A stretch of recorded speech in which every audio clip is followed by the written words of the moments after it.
आज हम JNM first year का अगले टॉपिक के बारे में बात करेंगे। विटामिन क्या है?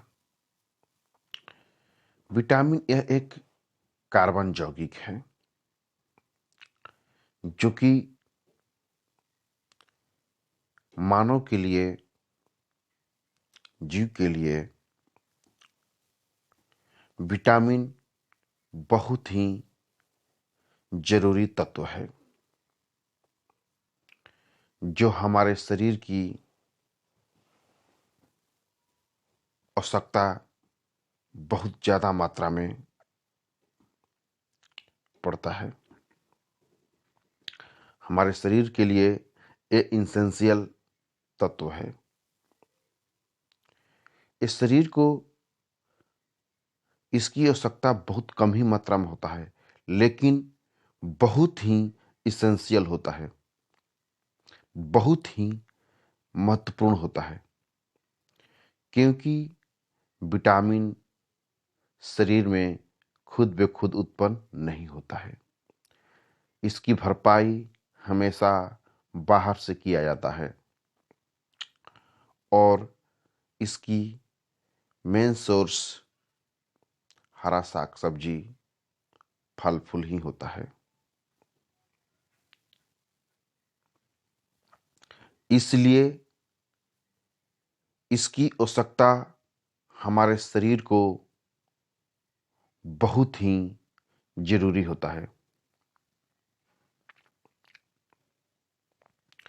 विटामिन दो टाइप का होता है, एक वसा में घुलनशील विटामिन और एक जल में घुलनशील विटामिन। जो वसा में घुलनशील विटामिन होता है, जैसे ए, डी, ई, के, ये जो विटामिन होता है वसा में घुलनशील विटामिन होता है। विटामिन बी कॉम्प्लेक्स और सी जो विटामिन होता है, ए, जल में घुलनशील विटामिन होता है।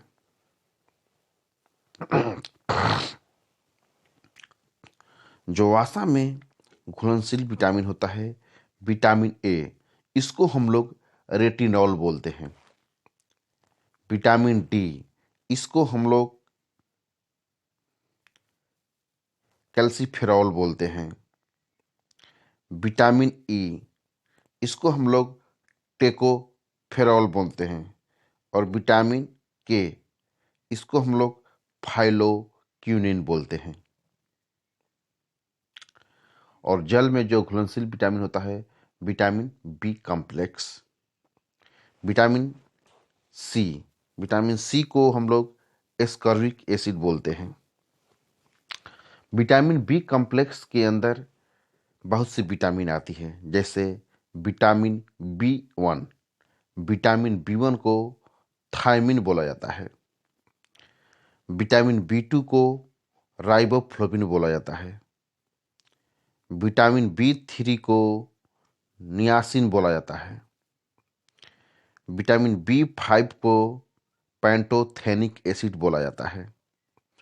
विटामिन बी6 को पायरिडॉक्सिन बोला जाता है। विटामिन बी7 को बायोटिन बोला जाता है। विटामिन बी9 को फोलिक एसिड बोला जाता है।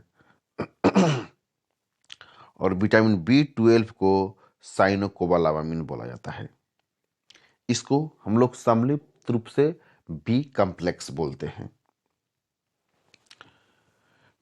अब हम बात करेंगे विटामिन ए के बारे में। विटामिन ए क्या है, इसकी आवश्यकता क्या है, इसका सोर्स क्या है। विटामिन ए को टेकोफेरॉल बोला जाता है। विटामिन ए को रेटिनॉल बोला जाता है, सॉरी, विटामिन ए को रेटिनॉल बोला जाता है। ये जो विटामिन होता है, ये वसा में घुलनशील विटामिन है। इस विटामिन के अंदर कैरोटीन पाया जाता है, जो कि आँख के लिए ये विटामिन बहुत ही इम्पोर्टेंट रोल निभाता है। और कैरोटीन का सबसे अच्छा जो सोर्स होता है कैरोटीन के लिए, सबसे जो अच्छा सोर्स वो होता है गाजर। गाजर जो होता है कैरोटीन का बढ़िया सोर्स माना जाता है। ऐसा नहीं है कि विटामिन जो ए है केवल गाजर में ही मिलता है। ए दूध में भी मिलता है, मक्खन भी मिलता है, मछली में भी मिलता है, हरे पत्तेदार जितने भी साग सब्जियां हैं उसमें मिलता है, पपीता में मिलता है, कद्दू में मिलता है, टमाटर में मिलता है। विटामिन जो ए होता है, ए एंटीऑक्सीडेंट का काम करता है। एंटीऑक्सीडेंट मीन्स कि शरीर में जो भी फ्री रेडिकल्स होते हैं, फिर शरीर में जो भी अनवांटेड मटेरियल होते हैं जो शरीर को नुकसान पहुंचाते हैं, उनको ये दूर कर देता है, उनको ये नष्ट कर देता है। और ये शरीर के विकास में, जैसे त्वचा में, ऊतकों में, हड्डियों में, दांतों में, इन सब को मजबूती प्रदान करता है। और शरीर की प्रतिरक्षा क्षमता, मतलब कि शरीर के इम्यून सिस्टम को भी ये मजबूत करता है और शरीर में प्रतिरोधक क्षमता को ये बढ़ाता है। विटामिन ए जो होता है इसकी आवश्यकता हमको, जैसे छोटा बच्चा हो, शिशु है, इसकी रोज की आवश्यकता होती है 400 से 300 माइक्रोग्राम। जो छोटा बच्चा, नवजात बच्चा होता है, उसकी आवश्यकता होती है 400 से 300 माइक्रोग्राम। जो बालक होता है 10 से 12 साल, उसकी आवश्यकता होती है 600 माइक्रोग्राम। जो किशोरावस्था में रहता है उसकी आवश्यकता होती है 700 माइक्रोग्राम। जो वयस्क हो जाता है पूरा, उसके लिए आवश्यकता होता है 750 माइक्रोग्राम।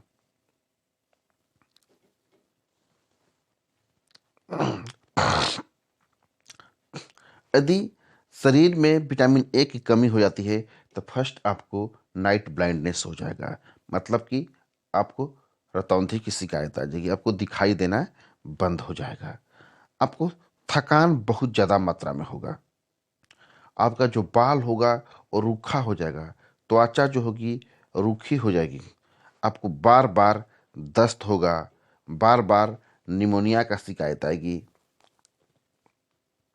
वजन आपका घटने लगेगा, सर्दी जुकाम की शिकायत चलेगी, यानी शरीर में ये विभिन्न प्रकार की बीमारियां आना आपको स्टार्ट हो जाएगा। इसलिए विटामिन ए जो होता है शरीर के लिए बहुत ही इम्पोर्टेंट विटामिन होता है।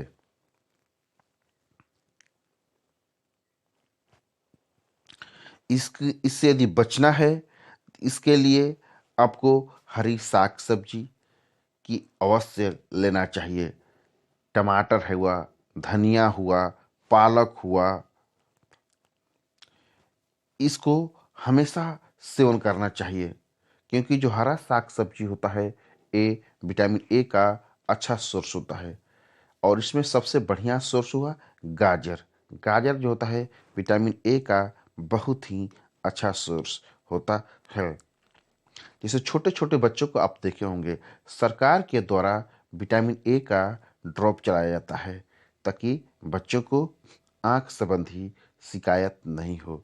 उनको पूर्ण मात्रा में विटामिन ए, जो 400 माइक्रोग्राम विटामिन उसमें उनको रखा गया है, वो विटामिन उनको सही समय पर सही से प्राप्त हो। इसलिए विटामिन जो ए होता है हमारे शरीर के लिए बहुत ही इम्पोर्टेंट है और हमारे शरीर की इसकी बहुत ही जरूरी होता है। और विटामिन एक ऐसी है जो हमारे शरीर के अंदर बनता नहीं है, जब भी इसको लेना होता है इसके लिए बाहरी सोर्स ही इसका मेन सोर्स होता है। और उसमें सबसे ज़्यादा हरा साग सब्जी, पत्तेदार साग सब्जी ही सबसे ज़्यादा इम्पोर्टेंट रोल निभाता है। Thank you. आज हम जेएनएम फर्स्ट ईयर का अगले टॉपिक के बारे में बात करेंगे।